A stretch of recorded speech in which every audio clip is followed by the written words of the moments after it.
کا پورا جزو بغیر صلے کے نہیں ہوتا، یعنی جملے کا پورا جز یہ تب ہوگا جب اس کے ساتھ صلہ جمع ہوگا۔ مثال کے طور پر میں کہہ دوں کہ جا الذی، آ گیا وہ، آ گیا وہ، تو کیا آ گیا وہ الذی کے بعد جب آپ جملہ کو ذکر کرو گے تو وہ صلہ بنے گا الذی اسم موصول کا، اور یہ پھر جملے کا جز صحیح بنے گا، ویسے تو نہیں بن سکتا نا۔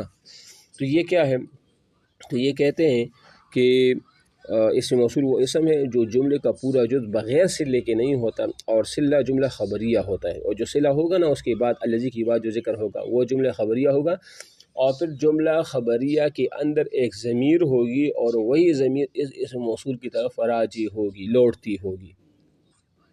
اس جملے کے اندر ایک ضمیر، یعنی ہا، ہو، ہما، ہما، اس طرح ہو، ہما نہیں ہوتا، ہوا، ہما، ہیا وغیرہ، ایسی کوئی ضمیر ہوگی جو اس اسم موصول کی طرف راجع ہوگی۔ اور اس کی وجہ کیا ہے؟ اگر کوئی آپ سے یہ پوچھے کہ یہ جملہ خبریہ کے نزدیک ضمیر کا ہونا کیوں ضروری ہے کہ وہ اسم موصول کی طرف راجع ہو، اس کی وجہ میں بتاؤں۔ وہ اس لیے ضروری ہے کہ یہ جملہ مستقل ہوتا ہے۔ جملہ کیا ہوتا ہے؟ مستقل ہوتا ہے۔ اگر ہم اس کو اسم موصول کا صلہ نہ بھی بنائیں نا تو جملے پر کوئی فرق نہیں پڑے گا، جملہ خود مستقل ہے۔ تو اکثر آپ نے دیکھا ہوگا نا، جو لوگ مکمل ہوتے ہیں اکثر وہ کہتے ہیں ہمیں کسی کی حاجت نہیں ہوتی، تو کمزور لوگوں کو چاہیے کہ ان کے ساتھ لنک میں رہے، ان کے ساتھ رابطے میں رہے، کیونکہ اگر آپ کسی ایسے آدمی کے ساتھ بندہ رابطے میں نہ رہے نا جو خود کیا ہو، جو خود کمزور ہو، اور کسی مضبوط آدمی سے رابطے میں نہ ہونا تو اس کو کوئی فرق تو نہیں پڑتا، وہ تو خود ہوتا ہے میرے پاس تو سب کچھ ہے۔ تو یہ جملہ بھی جو ہے نا خود کبھی ہوتا ہے، مضبوط ہوتا ہے، یہ اگر رابطہ نہ ہو اس موصول کا ان کے ساتھ تو ان کو کوئی فرق نہیں پڑے گا، لہذا ان کے اندر ایک ایسی ضمیر ہونی چاہیے جو اس کی طرف لوٹتی ہوگی، ٹھیک ہے۔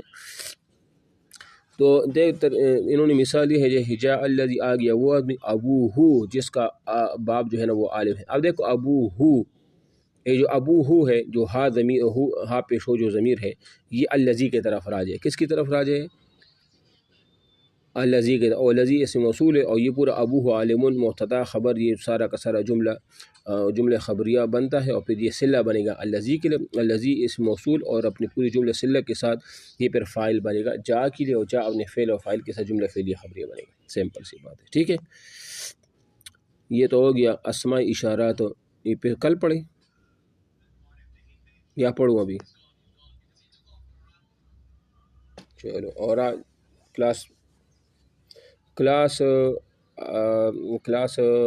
صبح والی یا 2 بجے کی بات کر رہے ہیں؟ ہاں ہاں، یہ لیٹ ہوتی ہے، میں آج اصل میں تھوڑا سا لیٹ اٹھ گیا نا، بس میں اس وجہ سے تو آج لیٹ، میں نے کہا چلو پڑھ لیتے ہیں تاکہ حاضری غیر حاضری نہ ہو۔ ویسے ہم پڑھیں گے وہی جو 6:30 بجے ٹائم ہے نا، ہاں 6:30 بجے ہی پڑھیں گے، اور دوسری کلاس جو ہے نا وہ تقریباً 3 بجے وہ پڑھیں گے۔ میری ڈیوٹی کوئی کہیں اور جگہ لگی ہے نا، تو پھر میں لیٹ آؤں گا، تو 3 بجے ہم وہ کلاس لیں گے دوسری بار، ٹھیک ہے؟ اوکے۔